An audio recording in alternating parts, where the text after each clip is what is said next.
From Aesop's Fables, retold and illustrated by AESOP'S. One summer morning, Fox woke up and started out on his search for breakfast. He couldn't find anything to eat in the forest, so he trotted over to the nearby farmyard and saw Rooster perched on the fence post. "Good morning, Mr. Rooster," Fox said in his most friendly manner. "I didn't hear your beautiful voice this morning. Is anything wrong? My day doesn't start without your singing." Rooster proudly shook his crest. "I used to listen to your uncle's song," Fox continued. "Oh, he was a great singer, and so beautiful. I miss his voice very much." Rooster waved his elegant crest from left to right and back again. What a vain fellow, Fox thought. "Can you sing as well as your uncle?" Fox asked. "Of course I can. I sing much better." Rooster finally answered proudly. He opened his beak and took a deep breath. "Wait!" said Fox. "When your dear uncle sang, he shut his eyes very tight and stretched his neck very straight. Then he sang his heart out." "I can certainly do that," said Rooster. He shut his eyes very tight and stretched his neck very straight. "Cock-a-doodle-doo! Cock-a-doodle-doo!" Fox leaped at him, seized him by the throat, and ran toward the forest.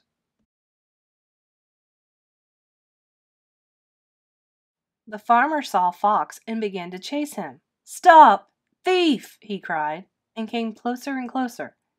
"My dear Fox," Rooster said as Fox held him tightly in his jaws, "why don't you just tell him that I belong to you?" What a good idea, Fox thought. He opened his mouth and called to the farmer, "This is my rooster! My breakfast!" At that instant, Rooster flew up to a tree branch. The hungry Fox said to himself, trotting away, "Think before you speak." As Fox walked along, he heard some strange rasping sounds, and in a few moments he saw a large boar sharpening his tusks on the trunk of a tree. Zoop, zoop, zoop. "I beg your pardon," said Fox. "Why are you doing that?"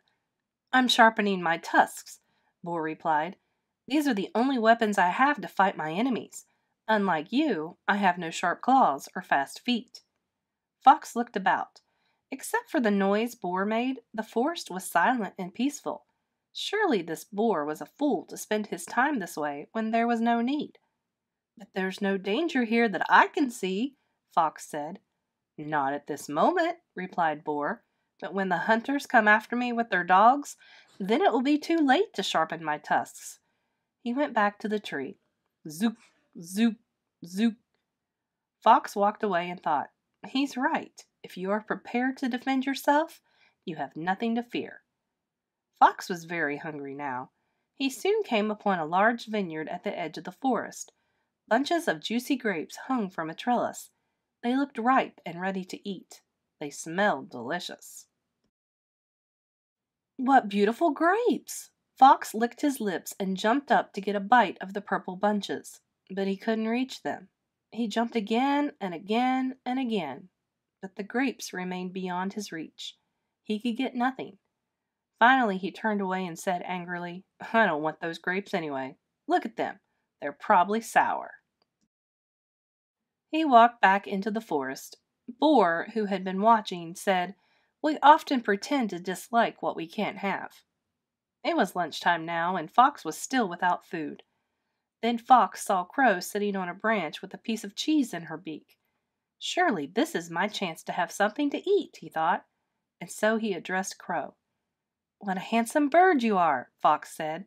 "Your glossy feathers are remarkable.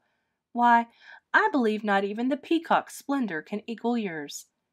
Crow seemed interested, but still held the cheese tightly in her beak. "Your noble face and bright eyes are like eagles. No, not even eagles. If you can sing like the nightingale," Fox continued, "I will tell all the beasts that you are queen of the birds." Crow had listened closely and liked what she heard. This Fox told the truth. She was handsome, and her voice was beautiful. She opened her beak and sang, "Caw! Caw!" The piece of cheese fell into Fox's mouth. Fox gobbled it up and said to Crow, "Never believe flattery."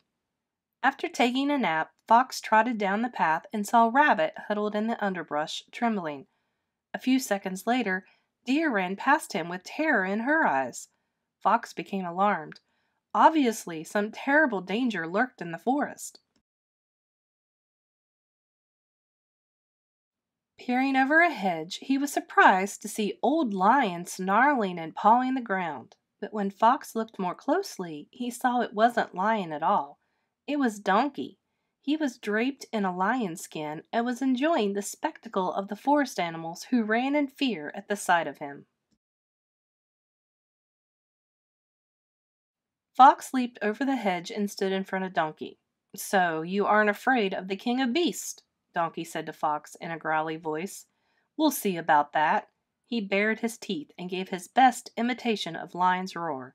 "Hee-haw! Hee-haw!"